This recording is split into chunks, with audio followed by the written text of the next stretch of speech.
जयपुर से बड़ी खबर है, जहां जेजेएम घोटाले में एसीबी की जांच का मामला। रिटायर्ड आईएएस सुबोध अग्रवाल की गिरफ्तारी के लिए दबिश लगातार जारी है। सलमान खान के पनवेल फार्म हाउस तक पहुंची एसीबी टीम।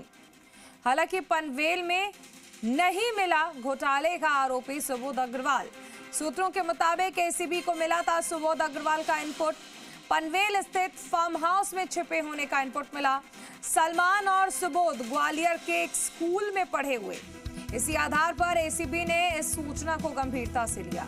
अब तक 4 राज्य में 188 ठिकानों पर छापे मार चुकी है एसीबी। मामले में अब तक करीब 150 लोगों से पूछताछ हो चुकी है। पीएचईडी के 10 अधिकारियों को अब तक गिरफ्तार किया जा चुका है।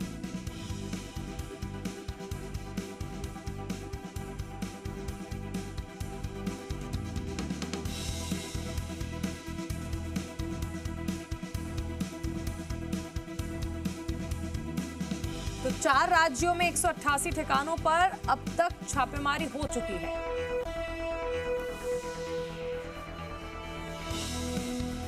करीब 150 लोगों से पूछताछ भी एसीबी अब तक कर चुकी है। पीएचईडी के 10 अधिकारियों को अब तक पूछताछ की जा चुकी है। जयपुर से बड़ी खबर। आशुतोष हमारे साथ जुड़ गए हैं। आशुतोष, लगातार छापेमार कार्रवाई की जा रही है, लेकिन सुबोध अग्रवाल का अभी तक पता नहीं चल पाया। देखिए, बिल्कुल अब तक अगर बात करें जेजेएम घोटाले की तो इस पूरे मामले में अब तक करीब 188 ठिकानों पर एसीबी का जो छापा है वो पड़ चुका है।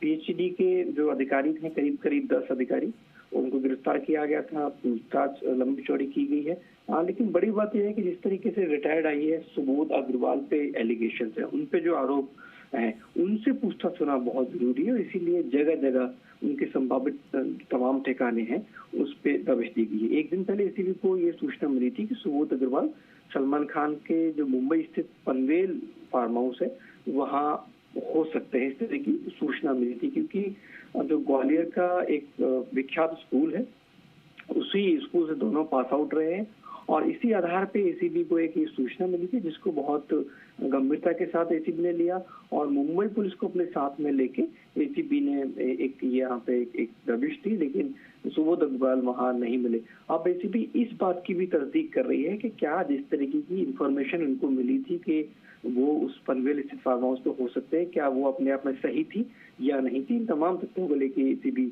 जो है अपनी जांच कर रही है। यहाँ तक कि करीब 150 लोगों को चिन्हित किया गया और 150 लोगों से अब तक इस पूरे सुबोध अग्रवाल के मामले में पूछताछ की गई है, क्योंकि जिन जिन लोगों ने उनको ये मदद संभावित तौर पे की, उन लोगों से भी पूछताछ की जा रही है।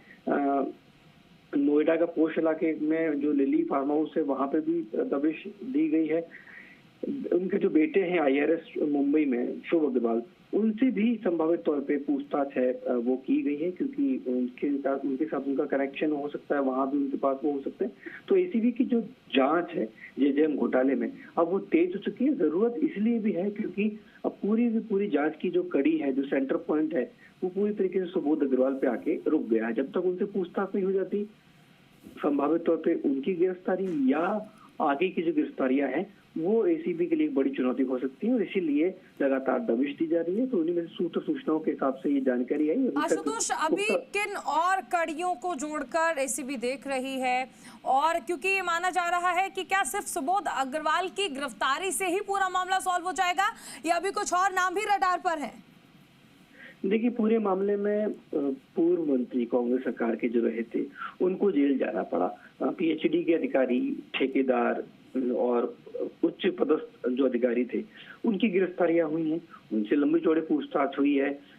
दस्तावेज हैं वो बरामद किए गए हैं। उनसे जो पूछताछ हुई है उसमें बहुत चौंकाने वाले तथ्य आए हैं। एक बात बिल्कुल साफ है कि जो उच्च अधिकारी थे इस पूरे विभाग के, उनकी साठगांठ रही, उनकी हरी झंडी रही, तभी जो फाइल थी वो सर पर दौड़ी थी। टेंडर्स में इतने बड़े जो गड़बड़झाले थे वो सामने निकल के आए थे। सरकार को एक बड़े राजस्व का नुकसान हुआ, तो अपने आप में बड़ी गंभीर तरह का ये घोटाला था। तो जाहिर है कि जो अब सुबोध अग्रवाल, क्योंकि बार बार जब आरोपियों से पूछताछ की जा रही है और जो जांच सामने निकल के आ रही है उसमें सुबोध अग्रवाल का जो नाम है वो बार बार सामने निकल के आता है। उनसे पूछताछ होना उनका उस पूरे मामले से किस तरीके का कनेक्शन है, उनका जो पूछताछ है वो किस तरीके की होती है, ये बहुत सारे ऐसे तथ्य हैं जिसमें सुबोध अग्रवाल से पूछताछ होना बहुत जरूरी है। और जिस तरीके के आरोप और जिस तरीके की डिटेलिंग अब तक एसीबी की सामने निकल के आई है, उससे एक बात तय और साफ नजर आ रही है कि पूछताछ के बाद संभावित तौर पर हो सकता है कि सुबोध अग्रवाल को गिरफ्तार किया जा सके और उस पूरे मामले में एक बड़ा जो पटाक्षेप है वो होता हुआ दिखाई दे। बहुत शुक्रिया इस तमाम जानकारी के लिए आशुतोष।